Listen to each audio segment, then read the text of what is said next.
First of all, I want to thank everybody for coming this evening.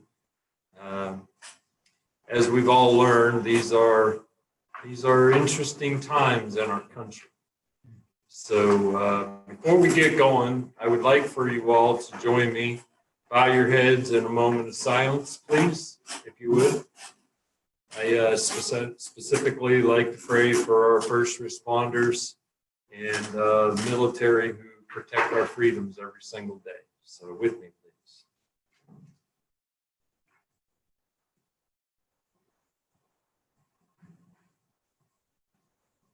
Amen. And if you would, please join me in the Pledge of Allegiance. Our flag is over here. I don't have it on Zoom. You want me to move it so it can be on Zoom? We have the cameraman. There we go. Perfect. If you would please, ladies and gentlemen, join me. I pledge allegiance to the flag of the United States of America and to the republic for which it stands, one nation, under God, indivisible, with liberty and justice for all. That's okay. You don't even have to turn it back. I think unless, because we're tonight is going to be very casual, by the way. I have had the honor of serving as your county commissioner now for 4 years.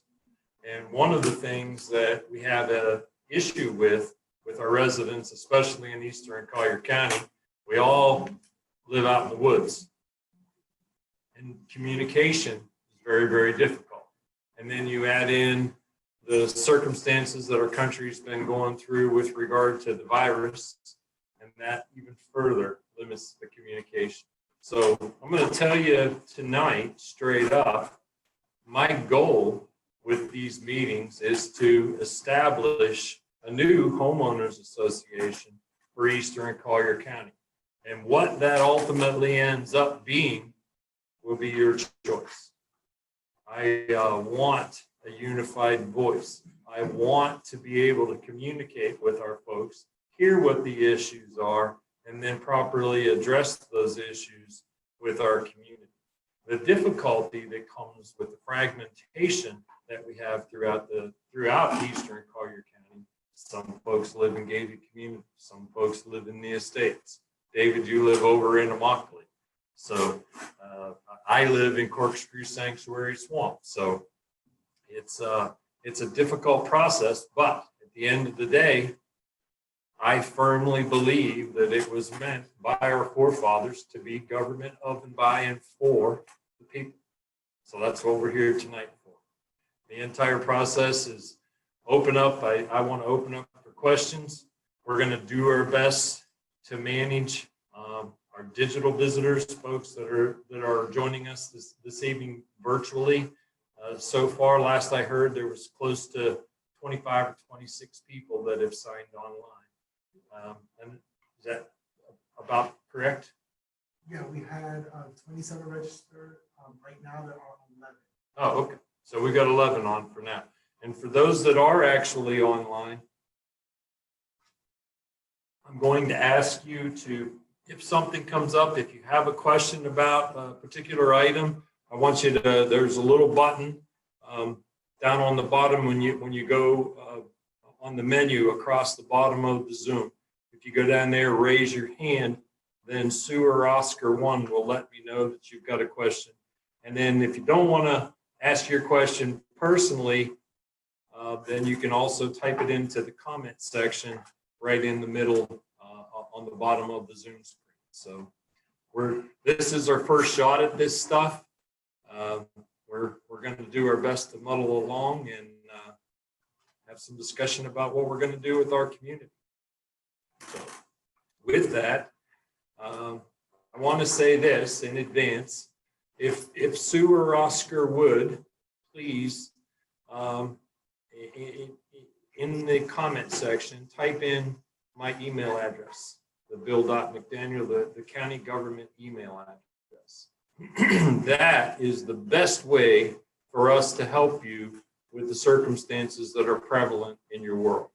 Anything that you have going on, if you can send us an email, Sue will be able to route it to the department or the people that are necessary in order to take care of whatever particular issue that it is. So if you just make sure sometime before the meeting's over that we would get that information put into the comment section.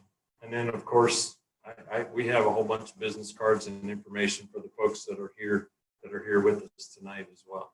So let's start off with some questions and get this ball rolling. You have 6? Mm-hmm. Okay. I'm going to hand the mic to the first one that did the question so she can explain what she meant. Okay. Hi, guys. So my question was, Give it to her. Give her a question. oh, well, I got it. The ramp that they made out on 8th Street, that bridge there, Right. between 8th and 10th, was beautiful. We thought, oh my, we put a boat ramp there. We have a boat, and sometimes we go to the water and we bring the boat back and we run it down the canal. It's so nice. Yes, it's beautiful. Backyards and what's going on. And then we had guests, and we figured we would take them down the canal and show them the community from another view. We went out there and it was closed. Embarrassing, but great. So then we tried to ask some questions. We found a couple of guys online, I think, online or by phone. We called the number on the lock or something like that. My husband did. And we got another number to call. So we called and got another number to call. Finally, we got that the ramp was not for public use. Well, that's weird. It might have been available for public use while they were in the process of building it, but it's not set up for a public facility to be utilized by the public. Right. And then my next thing was, okay, I understand that, but then what about the folks along the canal? Some people have a way beyond water, some people have dock, and right up the street from me, there's a boat ramp these folks have in their yard. I don't know where to go from there. If you don't have access and ownership directly onto the canal. Now, there is something that we can do. Somebody's taking notes, but one of the things that we may be able to do is have a look-see what we can do to allow for public access at those different ramps. Those ramps are set up for maintenance. I'll get to you, Kim. I'll get you. Yes, yeah, there you go. And that's why, by the way, I'm decent at this. So if you do have a question or a comment as we're going along, raise your hand. I'll look at you and then we'll get there. But we'll look in to see if there's an opportunity for us to be able to open them up. The ramps are built for the county maintenance facilities, and you can imagine the issue that could come when maintenance is trying to get in and out to take care of the canals and the public is using it. Where are we going to park the people when they dump their boats off, so on and so forth. But we'll have a look into it and see. So they're not established for public access into those canals. Those canals are situated on private property. I used to own land on a canal, and my land ownership actually went underneath and across to the far side. So We have a gentleman that accosted me for going home one day because of that. He said, "You're trespassing on my road." He lived across the canal, and I'm on this side, and I'm trying to get it. But So okay. technically, he owns that road that you were on. So that's one of the things that are there. So thank you very much. Ms. Kim? Yes, ma'am. Ms. Kim? 1 second. 1 second. The microphone's coming because the folks online can't hear except for background I'm noise. surprised. What's in fact going on? So Okay, can you hear me better? yes. Okay, I'm surprised that those are closed because they finished completion of that bridge over a year ago. And several times up until a month or so ago, I've taken 2 kayaks in there, taken my grandson kayaking. It's been a phenomenal activity to do during this crisis where there's not much else to do. We'll look into it. I would back that up and love to see somebody look into that. And parking has never been a problem. I've never seen more than 1 car in there at a time. Maybe there could be time restraints. We'll figure it out. We got to figure out the access first, and then we'll go from there. And that's one of the things for you folks to remember. For those of you that don't know, I I am one of 5 county commissioners. It takes 3 of the Board of County Commissioners to move the needle in any direction. So all of the great ideas and all of the things that we're looking to get accomplished, I'm going to need your support. It's one of the reasons why I've started, the thought process came of having these meetings was to help organize the folks that live in Eastern Collier County to have that unified voice and be able to bring those issues to my colleagues on the board. Okay, the next question, what's going on with the 900 acres of environmentally sensitive ranch land that was purchased for $10 million? The Triple H Ranch. The Triple H Ranch. We're in the process of just assimilating that into the county. I don't know. Dan, have we closed on that yet? You know, I'm not sure on that one, Commissioner. I'll have to check for it. Yeah, I think we have. We're going to close on it, but we're going to do I know that one of the requisites that we had with that acquisition was to do an environmental study, actually delineate where the more environmentally sensitive lands were and the like, and then move through the process. There is no specific plans other than road right of way.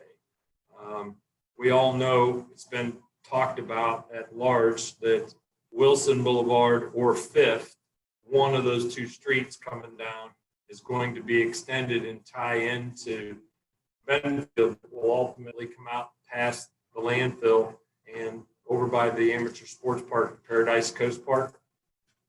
So that's one of the rationales for our acquiring that land was the right-of-way acquisition was part of that. We'll be able to utilize a portion of that land for that right-of-way. Another boat ramp question. Can we get the boat ramp at Golden Gate Boulevard and 8th Street reopened? That's the same one she just was talking about.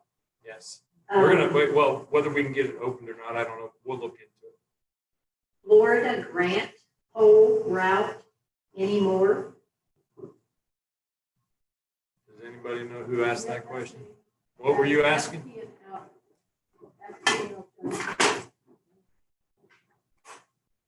You have to wait to the microphone. That's one of the things when we're doing these things live and virtual. We want to make sure that our folks online have an opportunity to go.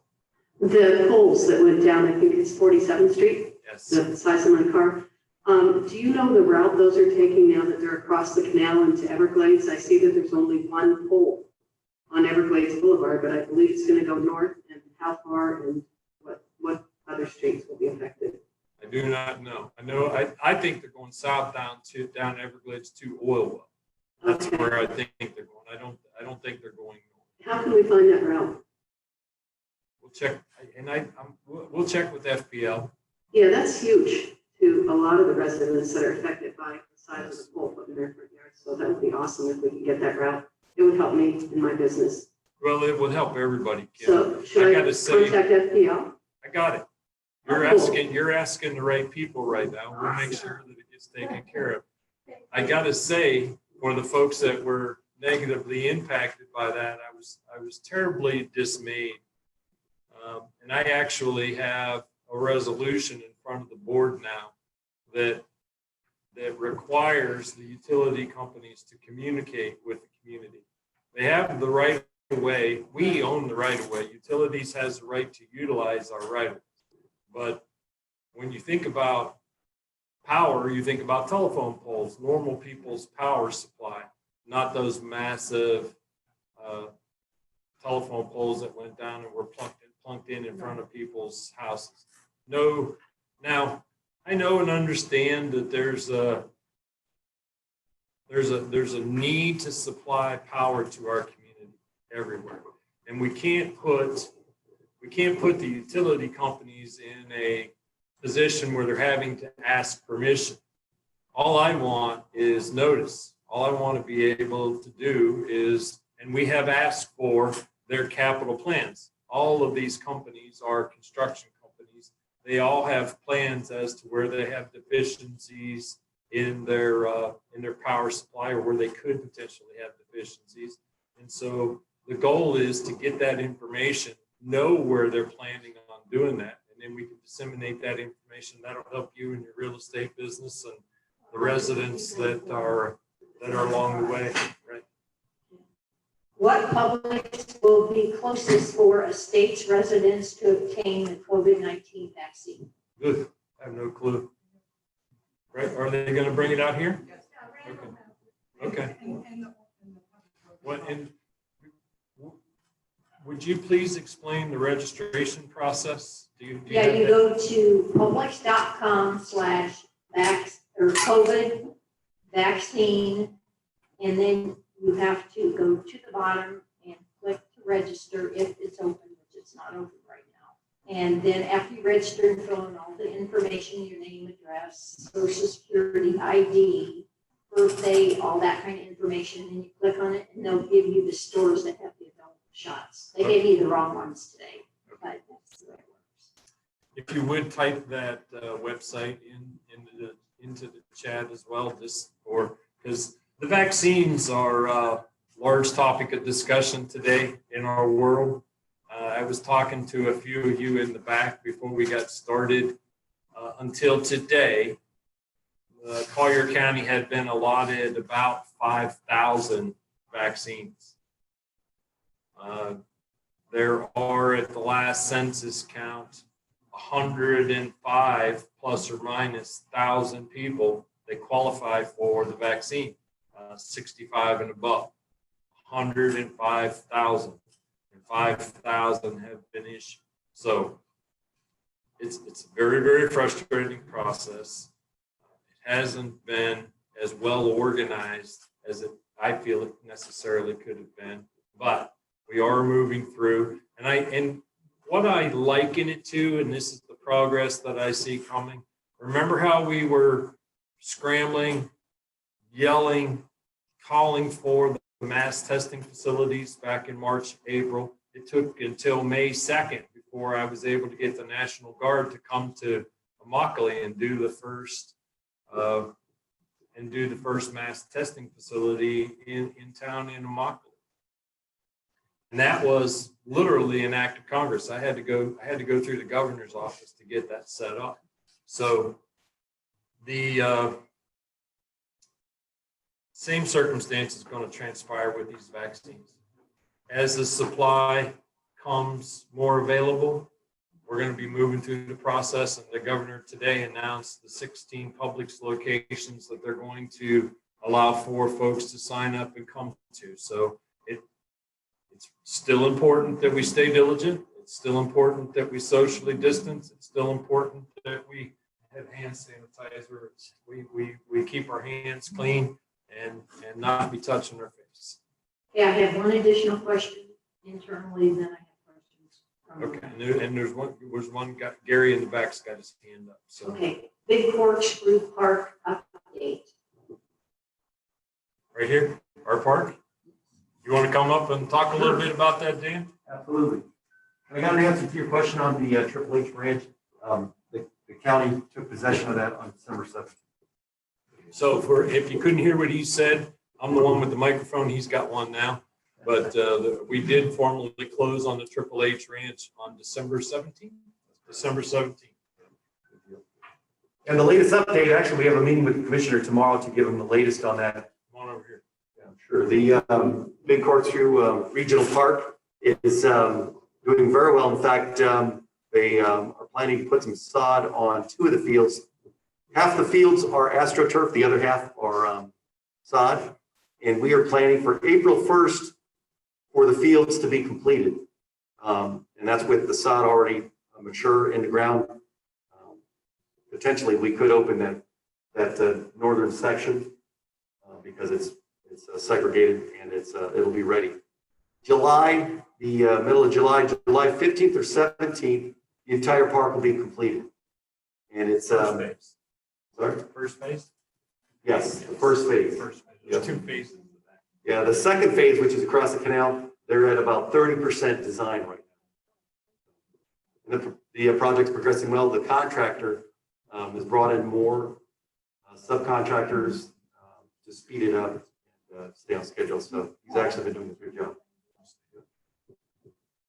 Back to City Commission. Okay, and who's there? Did that satisfactorily answer your question? Whoever was asking it about the park? There are people ahead of you, so I'll get you. Okay.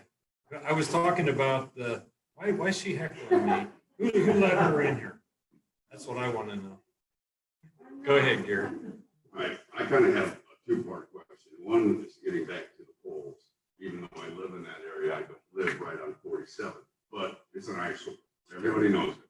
What about going to FP&L and asking them to make this a little more aesthetically pleasing, at least the first 50 or 60 feet, paint them green or something, wet. Okay. You know, they can easily do that. And, you know, they can afford to do it. So at least that would take that whole concrete city thing out of there. At least you green and blend a little bit more. That's the first part. The second part of my question is, how do we get code enforcement to help us with what's going on in the areas around here where people are living in campers on property, multiple families in one single family home? We have rules and laws. A single family residence is a single family residence. Your mother, your father, you have to have your kids, yes. But that doesn't mean you got 2 or 3 families. And it certainly doesn't mean you can put fifth wheels in there or other campers and have 2 or 3 camping or run a business. Gotcha. Out of it. I mean, that's got to stop. A lot of us put a lot of money into our properties and houses that have to be valued because nobody else wants to follow the rules. So, BS. gotcha. Thank you. Thank you. Take the microphone from him before he keeps going. The code enforcement is the answer. We have hundreds of, take that microphone from her, please, so that it's, again, there's background noise and we need to be conscious of the folks that are with us online. The short answer is code enforcement. The long answer is send me an email. We'll follow it through code enforcement and make sure that the issue is in fact taken care of. There's another way. Collier County has a system called 311. You can dial 311. When November, I was coming home one night and all that fancy landscaping that goes along Immokalee Road in front of Twin Eagles. One of those sprinkler heads was shooting water 20 feet in the air. It was 10:30 at night. I just dialed 311. It clicked me from one department to another, and finally a guy answered.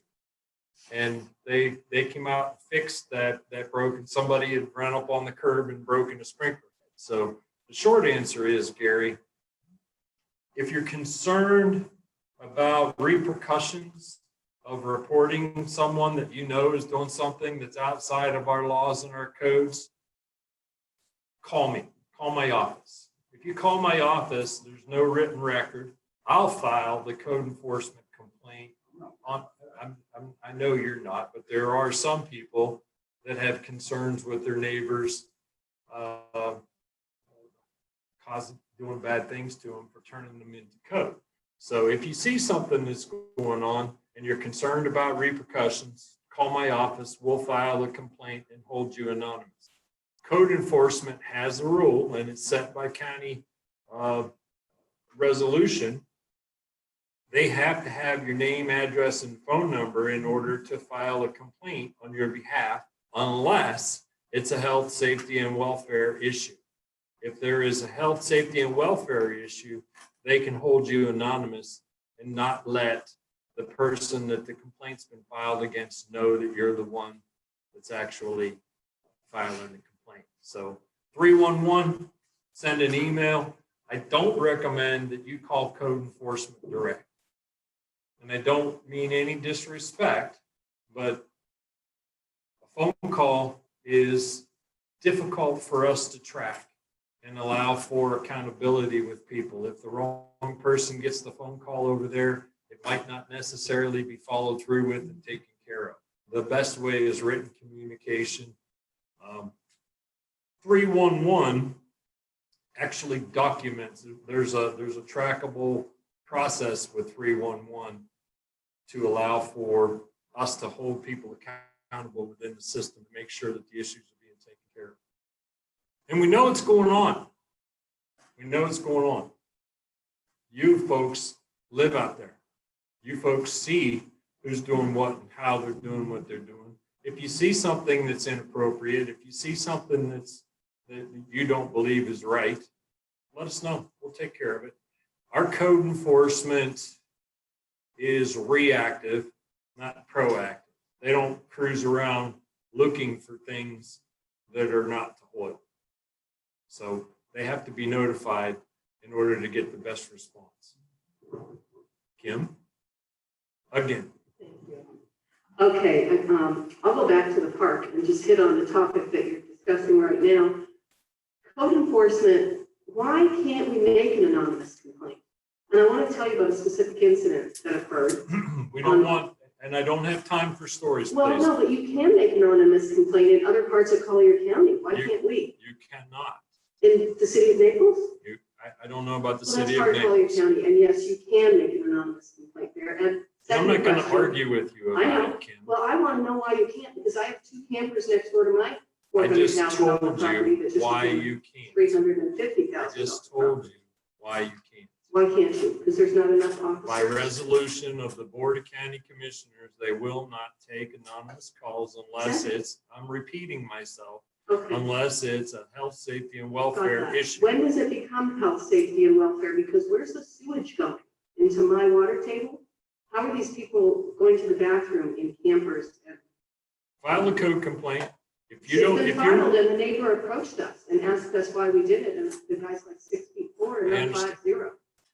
there's, It's nerve wracking. It needs to be addressed. and if you are concerned, as I said Very. before, if you are concerned with repercussions, call my office and I'll file a complaint on your behalf. Okay, thank you. And Thank you. now, at the park, may I? Is there- Can you tell the fields that are being completed, what types of fields are those? And how many did you say? You know what? I'll get that if I can. I'll send that information to you in an email. Two. Kim, You want those? I'll have that information sent to you in an email so Okay. that everybody can have it. There is, and I'll actually bring, are you arguing with me? No, but Okay. how am I gonna get it to everybody if you send it to just me? I'm I gonna, don't get it. then, right. So I'll get the information disseminated about phase 1. We've got really pretty pictures of ball fields, soccer fields, multi-use fields, all that sort of stuff, and you'll have all that information. Who else? We're finished with the questions. Now you Okay, can now you're gonna go online. online. This is Lupita Vasquez Rees. Good evening. I'm a current resident of Immokalee, born and raised here as a representative of government for the people. What would you say to those of us who feel that the political, divisive, and misinformed rhetoric of your associate and friend, Alfie Oakes, who recently funded 2 busloads of citizens to the U.S. Capitol, which we know were attendees to an event that resulted in the tragic and horrible attack on our Constitution and democracy on 1/6.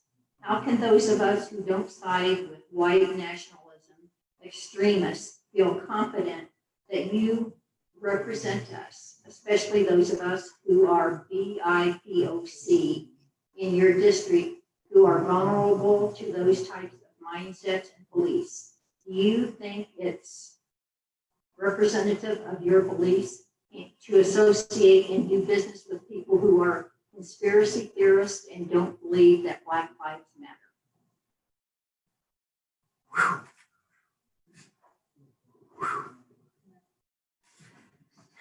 I'm going to say this, and this is a simple statement to a real long and very complicated question. I'm entitled to my beliefs as you are yours. I don't believe that any particular life matters any more than any other particular life. I certainly don't believe that the color of your skin dictates how important you are in our society. Alfie Oakes is entitled to his opinions, as skewed as they are, as I am entitled to mine and you are to yours. I think my actions in my first 4 years serving as county commissioner have been broad-based. I haven't been necessarily prejudiced towards anyone or against anyone necessarily. So I'm distraught, candidly, about the divisiveness that's been created in our country by the media. I tell my friends, how many times have I told you, Annette? Turn off the TV. The media is the one that's dictating all this divisiveness within our country. The media is the one that's perpetuating this divisiveness that's within our country. I like to believe that 95, 98% of the population are just like me and you. We're regular people. We want to go to work. We want to be left alone. We want to make money. And we don't necessarily care about the color of someone's skin unless they're not acting right. And if you're not acting right, I don't care what color your skin. So my thought is, I offer representation to all of the residents of Collier County. I'm here tonight to ask questions, get answers, and begin the process, as I said at the beginning of this meeting. My goal with this process, we're going to meet every single month on the second Wednesday of each month. We'll talk a little bit about the time. I was kind of thinking maybe 7 o'clock's a minute too late, pushing it back. Maybe we might move it up to 6, depending on how y'all feel. I'll do whatever you want to do. But the entire goal with this process is to offer a voice to our community. Next question. Israel Pina, if I had a parent that speaks only Spanish or French Creole, do we have people employed to be translators? Do we have measures in place to secure communication for those language speakers? Do we need to apply for grants to employ people to help with that? If so, and then he asked another question. My question regards a mock report. Yes, we do have people that communicate in multiple languages. We've been quite careful, especially in Immokalee, Israel, to make sure that the information we're disseminating with regard to the virus is translated into Spanish, Creole, and Hmong. As a matter of fact, we've got 3 different languages that we're disseminating information to. So the short answer is yes. In the event that someone needs assistance in translation, we'll be able to help. The next question is an anonymous attendee.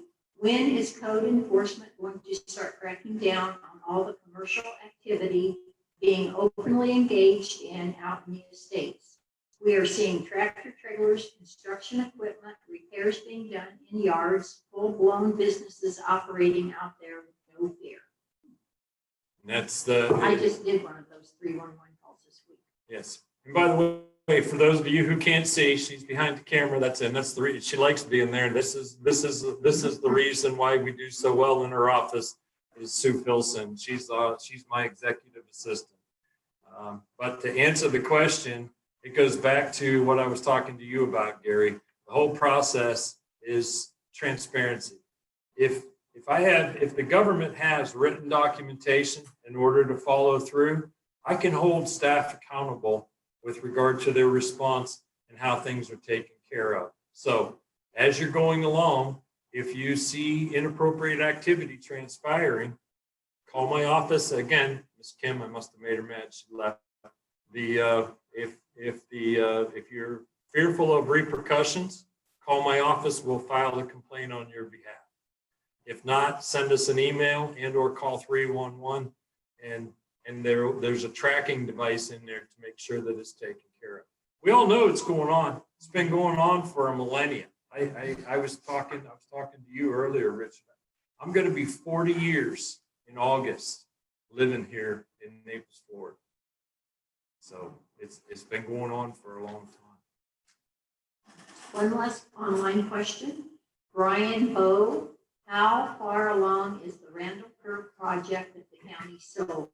When can we expect ground to be broken in that area? If it all goes well, we're going to have a transmittal hearing, unless I'm successful, by the way. By the way, before I answer that question, how do you all feel about your paid board of directors of your $1.5 billion government called Collier taking 60 days off in the middle of the year with pay? Not good. It's kind of okay for me, but I have tried for 4 years to adjust the board schedule. Our commission, we have two meetings a month, second, fourth Tuesdays of each month. We take off after the second Tuesday in July and don't come back until the first Thursday evening in September. And that's just for a budget hearing.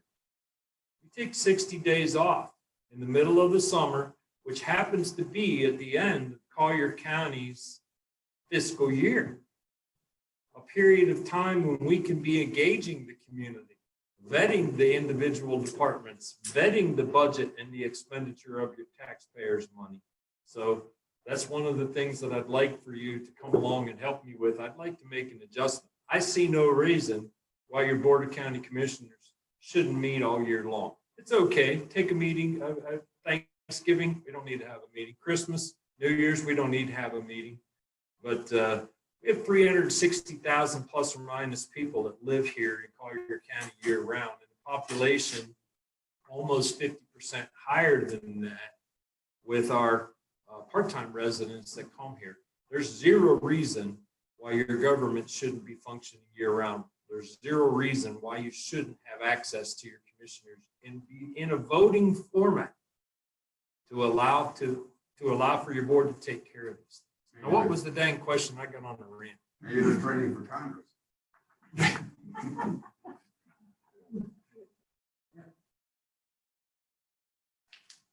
forgot the question. Randall curve. Oh, Yeah. Randall, thank you, Cindy. Thank you. How far along is the Randall Yeah, curve? I got it. I actually talked to the developer's attorney yesterday. Unless, and there again, this also has to do with the crowding of our board schedule. The goal will be to have the transmittal. It's a comprehensive growth management plan amendment and a rezone that comes along with that piece of property. If you'll recall, that piece was going to be utilized by the county by a bus barn, a school bus barn, and a road and bridges facility. Remember all that mess we went through a couple of years ago? It's now not going to be. It's a commercial component close to 150, 200,000 square feet, and a residential component, a multifamily, at market, not housing affordability, as they like to say those terms these days. But it's between 350 and 400 units that are going in there. And the transmittal because the way the process works is you apply, you get approved, we transmit to the Department of Economic Affairs, they come back, and then we accept that transmittal and adopt that transmittal. So the transmittal will happen before the board goes on its July break. Are you talking about the property on 4th in Randall? Yeah, 4th and 4th, we're at the corner of Randall and 4th. Right. And the Mockley Road. It's the 47 acres that the county Right. used to own that we went to contract with. It's the one that we actually did the exchange. Where Shy Wolf wanted. Well, Shy Wolf is now going down on the corner of Golden Gate Boulevard and Wilson Boulevard. All that's coming together at the same time. There's a predication on the contract for purchase that the developer donates us 10 acres of land. We're relocating the Shy Wolf onto the corner of First and Wilson. Wilson, Golden Gate Boulevard, I misspoke. It's on the corner of First and Golden Gate is where the Shy Wolf's going, on just shy of 20 acres. And then the county is going to get 10 acres in the middle that we're going to allow the Shy Wolf to use for their programming. And I was successful yesterday in confirming that there's not going to be any housing affordability on the county's 10 acres, there was some movements amongst the county or people to allow for affordable housing to go on there, and we put our thumb on that. So Where's the residential supposed to go on Fourth and, across the ramp? Above it? north and up my site. I haven't seen the site plan in a minute, Gary, but I'll get one of those and distribute it as well. But it's the last site plan that I saw, it was up towards the north end, towards the Baron Collier piece that goes up to the light at Orange Tree. I know, didn't they get the light stop coming out on the Fourth? Yeah, there is no access out on the fourth at all. We're not, we did shut down all that access, and we were successful in keeping the Baron Collier developer, Metro, I think is the name of the developer on the commercial piece up at the light. They own a strip of land that goes out to Fourth, and there's going to be no access provided there whatsoever. What about the bridge on the end of 47? Yeah, I got meetings on that tomorrow. You're not allowed to ask that question. I'm still talking about the 47 acres. So just to reiterate, unless projects fall off, somebody doesn't stay in line, we'll know specifically what that 47 acres is going to be sometime by June. And then we're going to transmit to the state, come back from our summer break unless we're successful in adjusting the board schedule, and then we'll adopt it in September. So, yes, ma'am. I have someone with their hand up, Coach Mars, M-A-R-Z. Okay. Want to see, Coach, you want to ask your question live?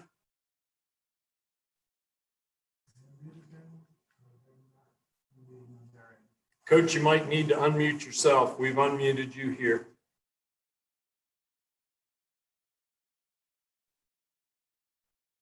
You actually typed in a question. Oh, okay. So now going back around to what I'll get you in. I'm sorry, Nick. Gary asked a question.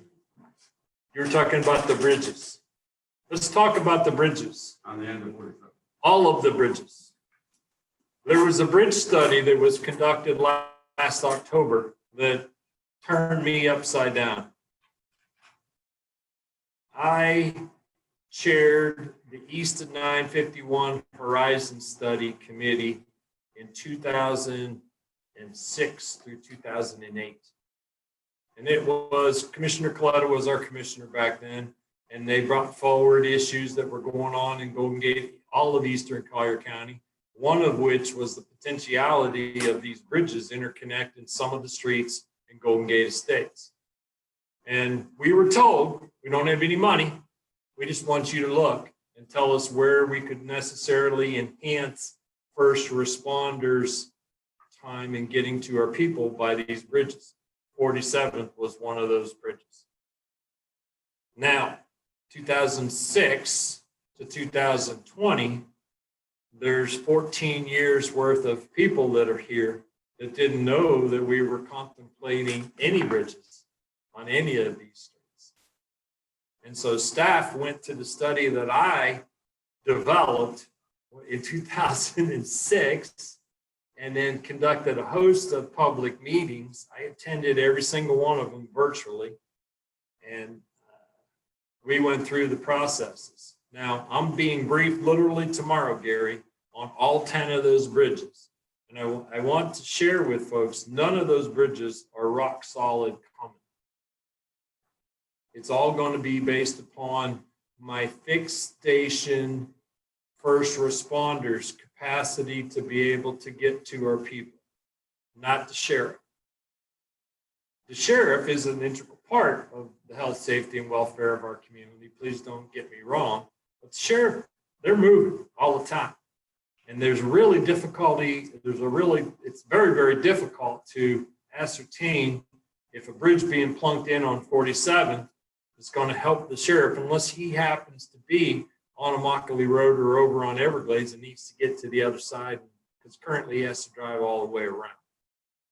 So I'm going to weigh the priority of the bridges on my fixed station first responders as the highest priority as to whether or not we actually even consider the bridge or not. So still more to come. We'll have plenty of meetings on that. Yes, oh my goodness. And we'll have plenty of meetings on all of them but I think Dan, somebody could tell me, but I think I have a meet. I'm being briefed on the bridges tomorrow. Yes. I have Coach Marr's question. What kind of growth plans are coming down the pipeline for Immokalee? Infrastructure, Coach. We have some really, really cool things happening in Immokalee. I just spent the last year and a half of my life. I was appointed by the governor to serve on the MCOR subcommittee to talk about the proposed toll road from Lakeland, Hope County, all the way down to I-75.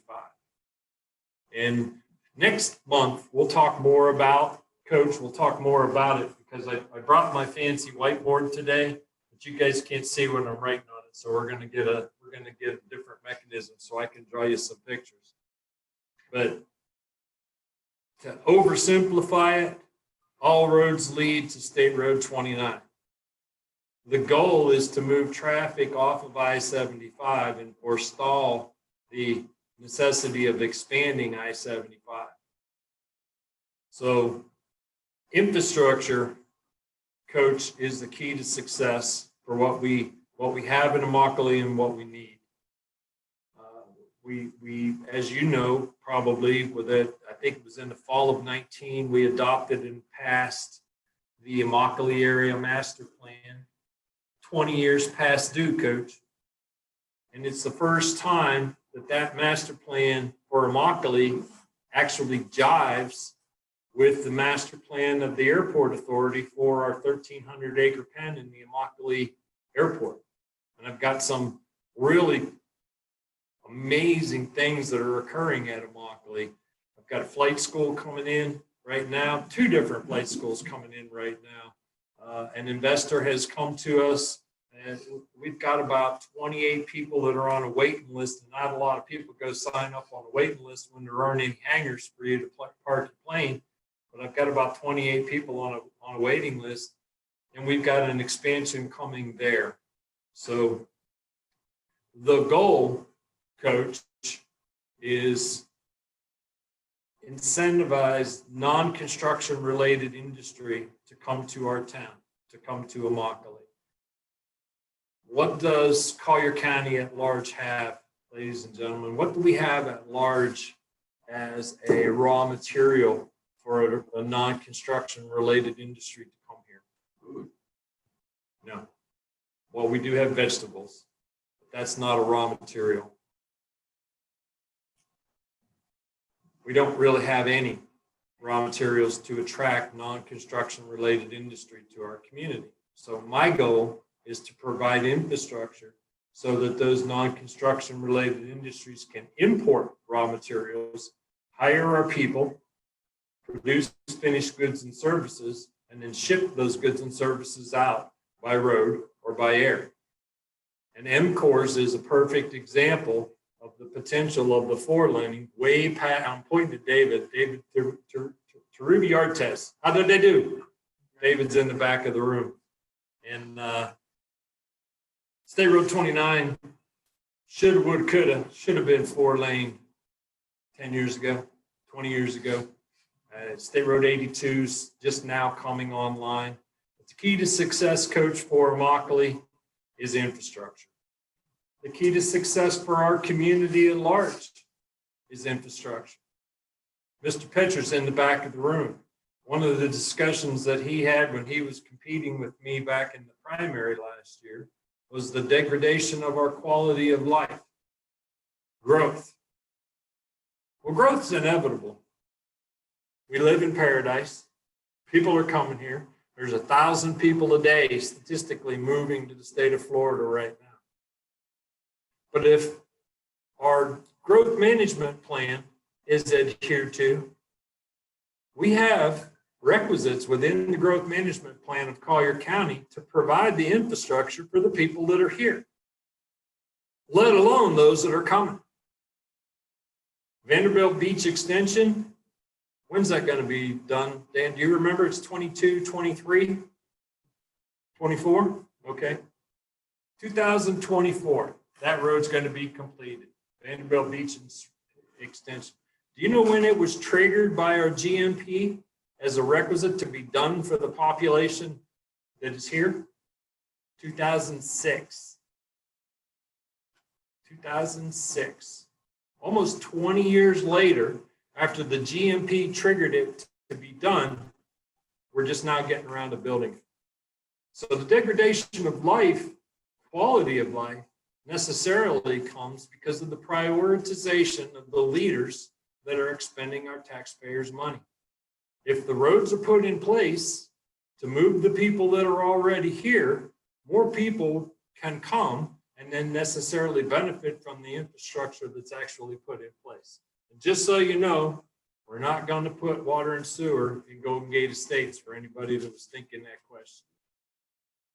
The road that 846, Old Mock Road, we call it, goes past the airport. Yes. There is. I travel that road a lot, and there are absolutely, it's a pretty decent shape, but there are absolutely no yellow lines for the edge of the road or no reflectors in the middle of the road. And when it's dark or it's raining, It's you hard to got see. vehicles coming at each other at 60 miles an hour, and I mean, you got to veer at the last second. You don't know if you're on the road or off the road or over in the middle. I mean, there's no. What would I do just to get the lines painted? I mean, the whole road's the same color. It's all part of the, we've got 3 bridges on Immokalee Road that are over 50 years old. And those, as we're doing, Out past the airport. I know exactly, I know exactly where you're talking. That's what I'm talking about, on the way out to County Line Road and on. We've got, there's 3 bridges on that road, 2 bridges on, at least 1 bridge on County Line, and then down on Orwell Road, 858, that are all going to be redone. And once those bridges are done, then they're going to be restriping and doing what they're doing. It's dangerous. That's all part of the construction. Now, bringing in this stuff to Immokalee, isn't that what they tried to do with Skytruck 20 years ago? Yes. We didn't have the infrastructure. We still don't have the infrastructure. But to me, Coach, the beginning and the end for Immokalee is providing jobs, good paying jobs. And if we have the infrastructure to allow manufacturers, non-construction related industry to come, obviously we're still going to support what you brought about before. Agriculture is a huge component for our community. But if we have the infrastructure to move goods and services in and then ship out finished product, the entire community will flourish. No more questions? Yes, please, Annette. Matthew, I know you got a question. The 8th Street Bridge, 10th Street, the bridge, and 8th Street. Yes, It's a problem getting out. yes, It's bad. Anywhere on yes, coming? yes, Oh, thank you. yes. The first bridge that was constructed over off of Randall is on 8th, and it interconnected 8th. It will go all the way down to Vanderbilt eventually. The intersection improvements for 8th were never contemplated or actually thought to be necessary, and we of course all know what a trap that is to be able to get through. So you know, I'm not allowed to dictate anything because I'm 1 of 5. But I've made it very clear that the construction of the bridge on 16th, the next street to the east, will have included in the construction the intersection improvement for 16th and 8th, or they won't get to build the bridge. Good. Yes. We've actually got, and next month when we come, I'll bring a picture of the grid system that we have developed for Eastern and Collier County. That grid system is going to allow us to not have to, we can if we need to, but we're not going to have to 6-lane Randall for this particular period of time. We actually have processes in place to open up Everglades and I-75. We actually have the ability to ask permission for that now, just because just because we have a grid system in place that the federal, because of, when you're running, one of the rules is when you're running a local road onto a federal highway, you can't supplement the lack of infrastructure that your community has put in to support your population by dumping traffic out onto a federal highway. It's just not allowed. So you got a grid system, you don't have to have it built, you just have to have a plan. Well, I was astounded myself. So we now have a grid system in place, and we have the processes going to be able to open up Everglades as a partial interchange. Just partial. I don't want a full boogie roundabout and all that stuff. Just a southbound, westbound ramp, the ramp that's already there that's gated off, and then the eastbound ramp that comes up to go into the Picayune. Open those two up. That's all we're going to do for right now. And that'll let us keep the south end of Everglades Boulevard from Wilson down to the alley, a low-speed, 2-lane neighborhood road. Because we have a lot of wildlife crossing coming out of the Panther Preserve over into where my friends live in the North Belmead. So I want to keep that south end of Everglades Boulevard a low-speed, 2-lane neighborhood road. And that will help with potential conflict with the wildlife that's cruising back and forth. I didn't have a question, but someone did bring something up that kind of rose something. You mentioned the curve on Immokalee at Randall there. Yes.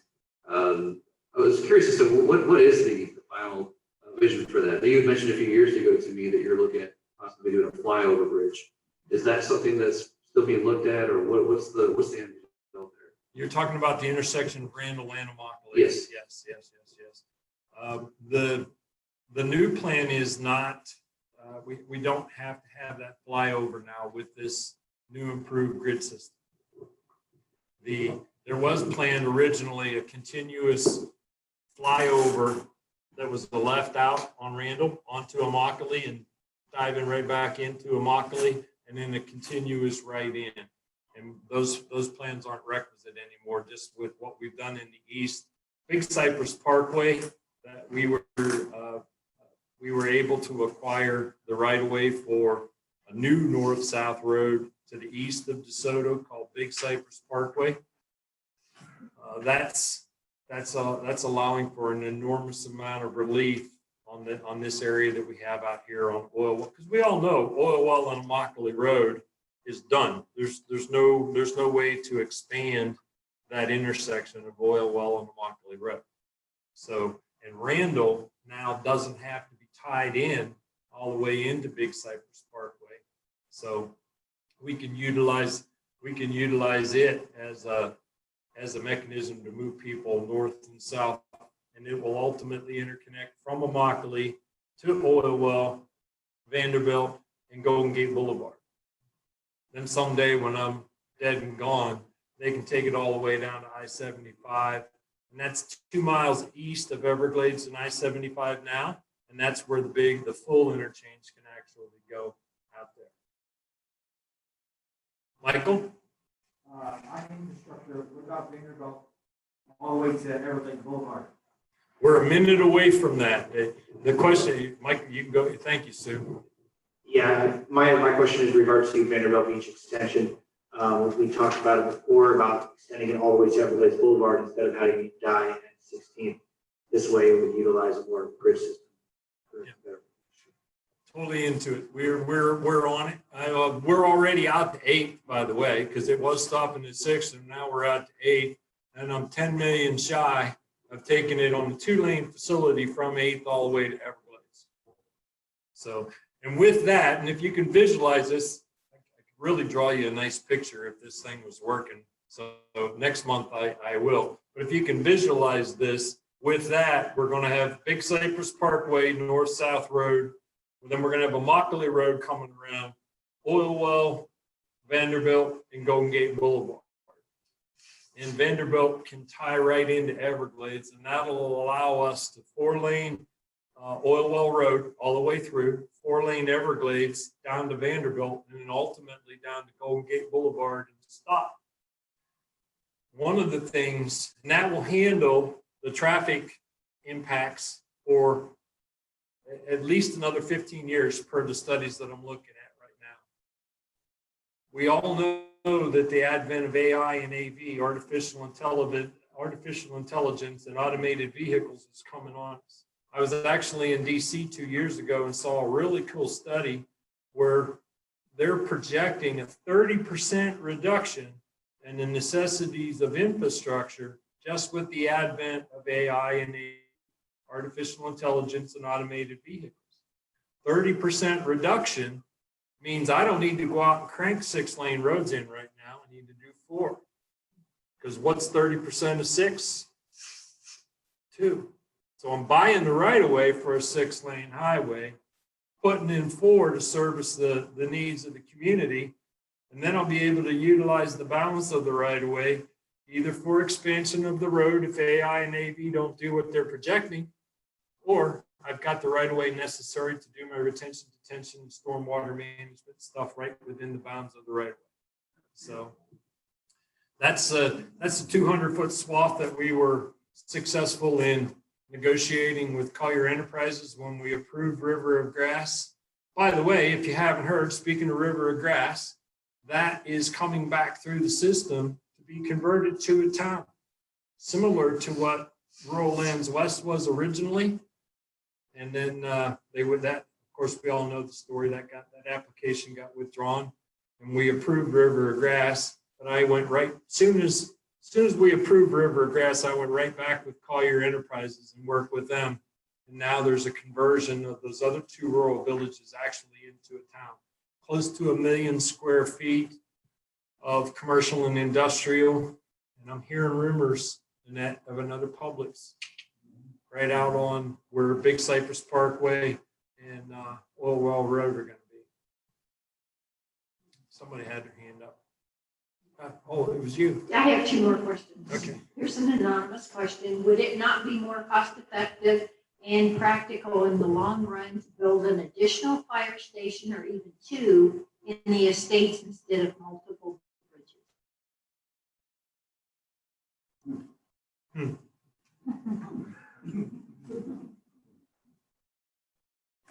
That is, I'm going to say practical, it doesn't add up. The cost of a bridge is necessarily a one-time expense. The cost of a firehouse goes on in perpetuity. I have staffing and assets and maintenance and so on and so forth. Now it may, and then by the way, just as a point of clarification, I have little to say about what the fire department does. The fire departments, we have 3 of them here in Collier County. They are independent taxing units with their own board of directors and their own set of chiefs, and they're all out doing their thing with regard to that. Now, the county does manage EMS, and that's one of the reasons why I was talking about the bridges and the priorities of the fixed station first responders being highest on my list before I'm going to give consideration to a bridge. The next question is from Israel Pina. I apologize for this 3-part question. I wish to convey the key factors in my tone. I'm returning back to school for business this year, a change due to the pandemic.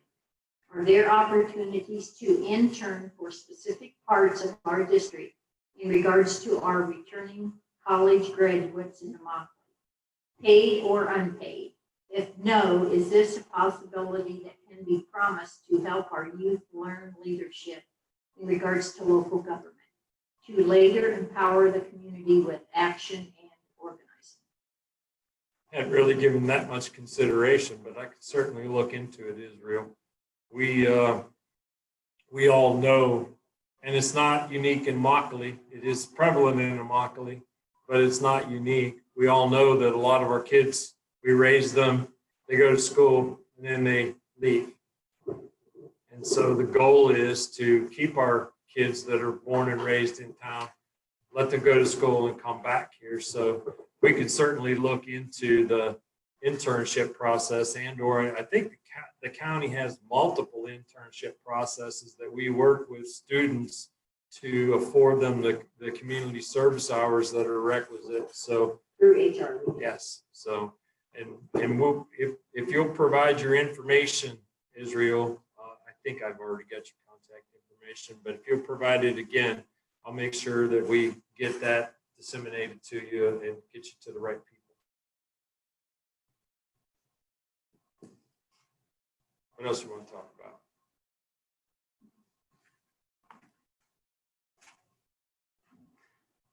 Next month when we come back, I'm going to have some folks coming from the Department of Transportation.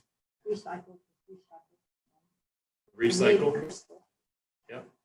And the process here is, like I said, the goal with these meetings is to engage the community and inform the community at the same time. So I wanted tonight to just be an open dialogue with you, talk about the issues. David, you got to have an issue or two. You didn't come here just for fun. I don't know if we have enough time. I do. Come on, we got enough. I have 2 hours, so, but the goal with this is I'm going to bring transportation next month. We're going to talk about that grid system. We're going to show some pictures, and we're going to talk about the future road expansion and the things that we have planned for our community. Go. Yeah, one of the main issues, one of the most recent issues coming from the community where I'm at right now was how was the rollout of the vaccine.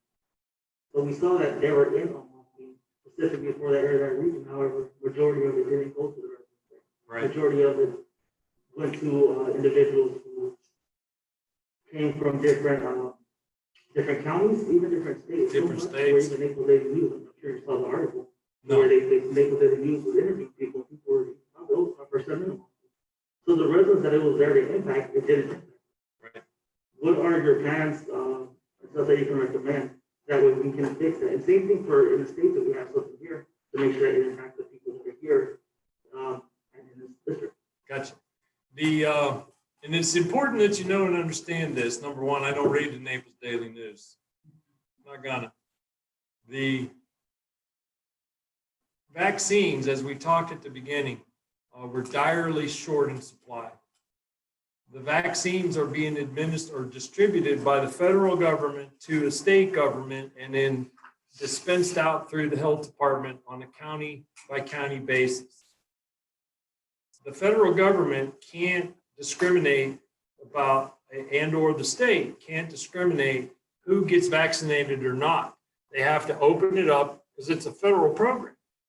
And we actually, as you saw, there were people that drove in from West Palm. We've had people that some of our local clinics that are from out of state that are getting vaccinated before Collier County residents. And it seems to be a large disparity. Now, again, as the supply continues to increase, that disparity is going to become less and less because that supply is being increased all across the United States. So people are going to be less inclined to have to jump and come from one place to the other. One thing that was done, David, was because the healthcare network is such a huge provider for residents of our community, they were distributed 500 vaccinations themselves. They then went to residents of Immokalee. Actually, I heard on the agent, were you on the agency call today? Okay. On the agency call today, they contacted 2,600 residents in Immokalee that were of age and had the criterion to qualify for the vaccination. And they only got 260 people that were willing to accept it just because of fear. The fear that's going on with folks with regard to the potential negative impacts that comes from actually receiving the vaccine, people are still hesitant. They're wanting to wait and see what's happening to these other people that are actually being vaccinated. So, but we did end up actually getting all 500 of those. The health department is doing 700 or so a day, Monday, Wednesday, and Friday of this week right now at North Collier. And the healthcare network is assisting the health department in administration of those vaccines. And then Tuesday, yesterday at Winn-Dixie, that's when they administered those 500 tests for the residents in town. The healthcare network has the capacity to be a little more discriminatory with who they allow to. You still had to have an appointment. You still had to go through the sign up in the portal and all, but they they didn't have to open it up to everybody. So that was one blessing for the residents of Collier, or excuse me, of Immokalee. Can I make one more question? Sure.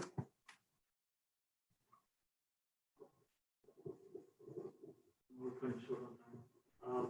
But one thing I do want to bring up, because I haven't seen a lot of individuals from the community bring up, is the lighting, the lack of lighting on Main Street. Right. And the main areas. You can go there now. Whenever you go there now, people are passing. Unfortunately, there's time for you to see them. So run the risk of hitting, civilians that are walking across the street. Is there something that could be done? And that I do see we are doing some rebuilding here. Do you have a time frame per se?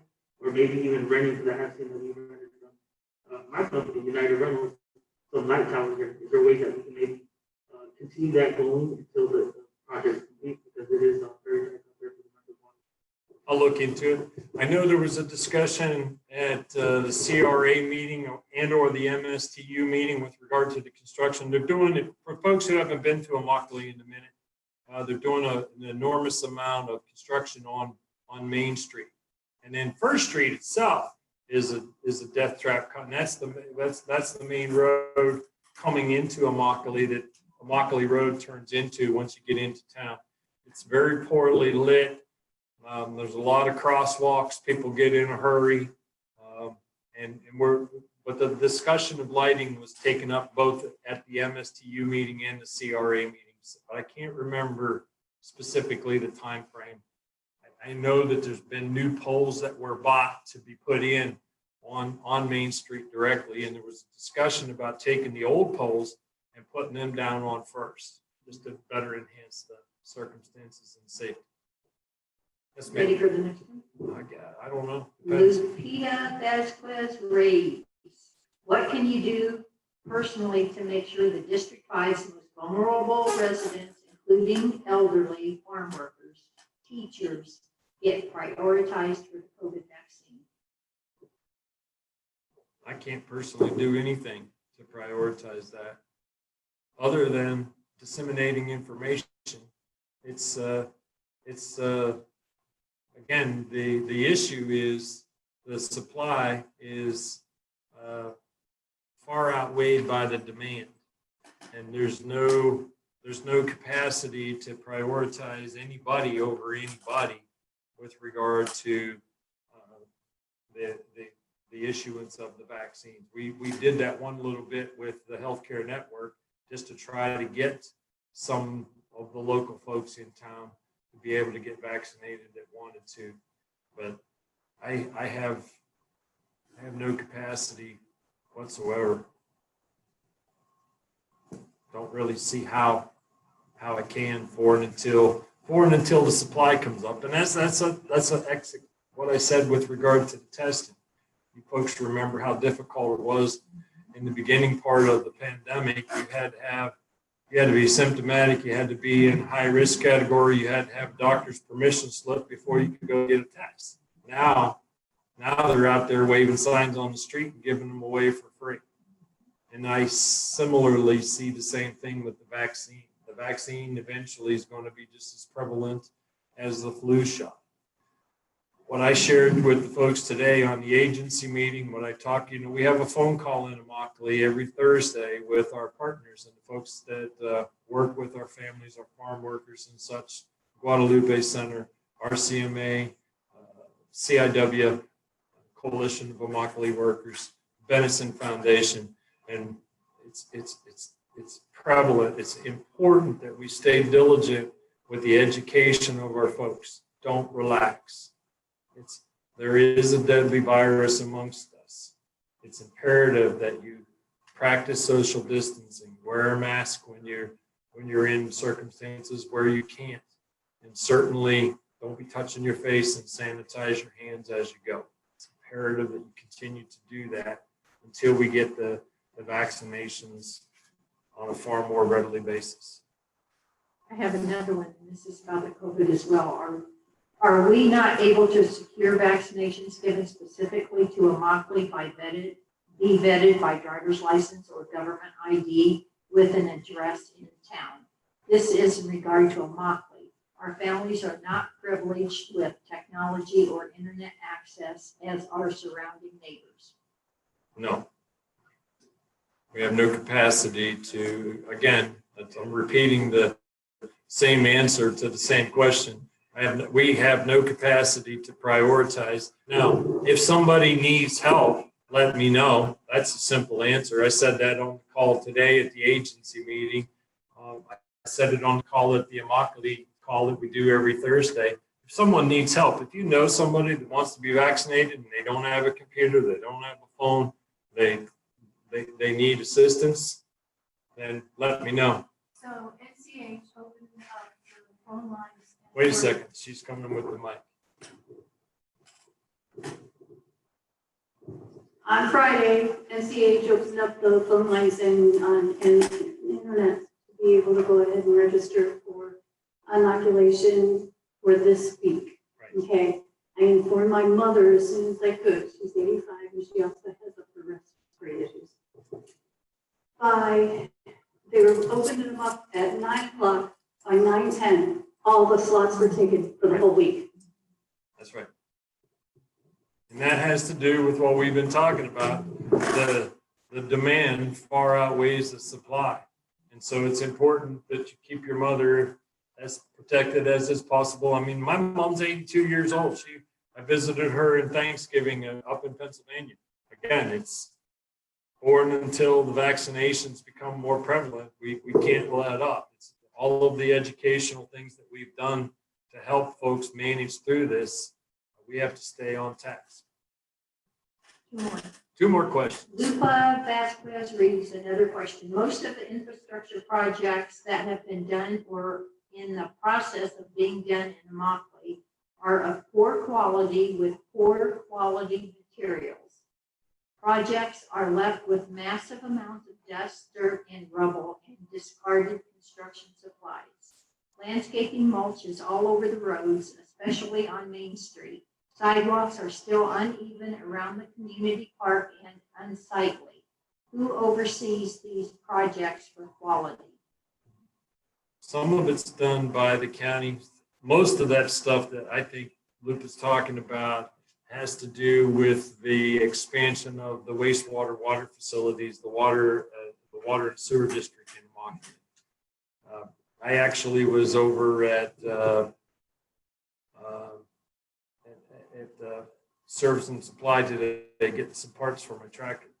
And they had an issue where they put the new water main in, didn't test it, buried it, repaved over it, then they turned it on and things squirted up through the pavement. And so then they came back, fixed the leak, but then never repaved what had actually been just damaged because of the leak in the pipe. So now mulch in the that's washing out or being spread around on Main Street, any mulch, as a matter of fact, that's all being done by the county. That's all maintenance stuff. So if you see things like that, let me know. I can talk with Christy Bencourt. She's the director of our CRA in town. And we actually have a one and or the MSTU. I keep pointing. 311. Absolutely. That's perfect. 311 is a quick and I don't want to say dirty, but it's a quick way to get to the county to let us know that there's an issue going on. The next question is Israel Pina, not to sound too assertive, who does have the capacity to help better organize? And I think we're talking about the vaccines. In Israel, you can be as assertive with me as you want. I'm going to always tell you the truth, even if you don't like the answer. Again, this is a federally managed, distributed process through the state health department to the individual health departments, even though our health department in Collier County is called the Collier County Health Department. It's a state agency, and they're regulated by the Surgeon General, who is directly managed by the governor himself. So for and until now, I will say that I've had communication with Nikki Freed, our Commissioner of Agriculture, to see if some prioritization can be offered to help our migrant worker population. You know, we had that issue in March and April when our growing season was coming in. They were all here picking, and then they moved north with the HTA workers, the actual migrant workers. They moved north as the crops go north all the way up into South Carolina.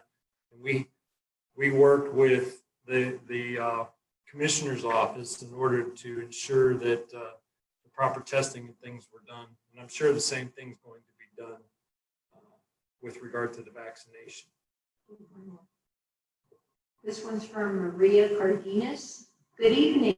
I'm a social worker and chapter coordinator for the national organization called Crime Survivors for Safety and Justice. I'd like to know, what resources does your office offer local victims of crime? My office, so I don't know that we offer any resources for folks with regard that suffer a crime. Now, we do have facilities available to help people that suffer a crime through the sheriff's office. We have counseling facilities. We have all myriad of programs available to help people along the way, but it's not administered through my office particularly. Last question. What else you want to talk about, folks? Anything? What do you say about the meeting tomorrow? Huh? The Randall Curve meeting tomorrow here at 5:30? Yes, there is and before you go, I mean, we're going to go ahead and we'll close out here in a minute. Before you go, I want to talk about next month's meeting. It will be on February the 10th. How do you feel about the time? You like 7 o'clock, or you want me to move it up to 6? 7 is good. 7 good? Okay, we'll stay at 7 o'clock. We'll allot it for 2 hours. Tonight we're going to be done. I'll get to you. Tonight we're going to be done a minute early. But as I said, next month I'm going to bring at least the traffic department. Somebody tell Miss Kim that I'll bring somebody from Parks and Rec with some pictures with regard to the first phase of Big Corkscrew Regional Park, the park that we're building out here. Eventually, we're going to get around and talk about the Northeast Regional Plant, the water and sewer plant that's going to be built out on the east side of the fairgrounds and the recycling center. We'll bring somebody in from the recycling center, the transfer station we've got over here. That's a $11 million facility that we have built out here in our community that's sorely underutilized. Actually, I was talking to Dr. Yilmaz today about it and again, we all live out here. If you in all of our streets in Golden Gate Estates cul-de-sac somewhere, hardly any of them go straight through. So if you see somebody illegally dumping, take a picture with your phone, dial 311, call somebody and let us know so that we can help curb that type of activity. And actually, I spoke with Dr. Yilmaz today, and we're adjusting our fee structure so that it is more attractive and incentivizes people to actually bring their debris to our recycling and our transfer stations and not be dumping them off in our neighborhoods. February 10th, 7 o'clock. I got you, Gary. But Sue's going first. I have Jacob E. Gonzalez. I'm on this because it is a homework I'm supposed to do. Okay, nice.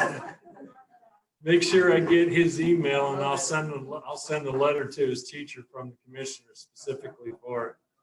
Outstanding. That's perfect. Gary, what'd you want to talk I about? was gonna say, other people coming, see if you can get somebody from FPNL out here to talk about this study. Yeah, no, I won't do that, but I'll get somebody to talk about painting and poles. Well, that's what I'm talking about. Right. It's for the aesthetics. And maybe get a code enforcement guy out here so he can hear us correctly. And that facility, the recycle, is fabulous. Service there is fabulous. Good. I mean, they've just been top notch, Outstanding. you know. Outstanding. So, and Got anything It else? was a great meeting. Absolutely. Well, first of all, you don't have to clap. Thank you all. I appreciate you all coming tonight. Again, My email address is it in the comment section? My email address is there. Utilize 311 as much as you possibly can. I want this to become your meeting. So the subject matters that you brought up that we haven't actually talked about tonight, we'll get through them. I'm going to do this every single month, as long as I'm in town, unless I'm tallying or in Washington, D.C. doing something for the government. I'll be here. Okay? Great meeting.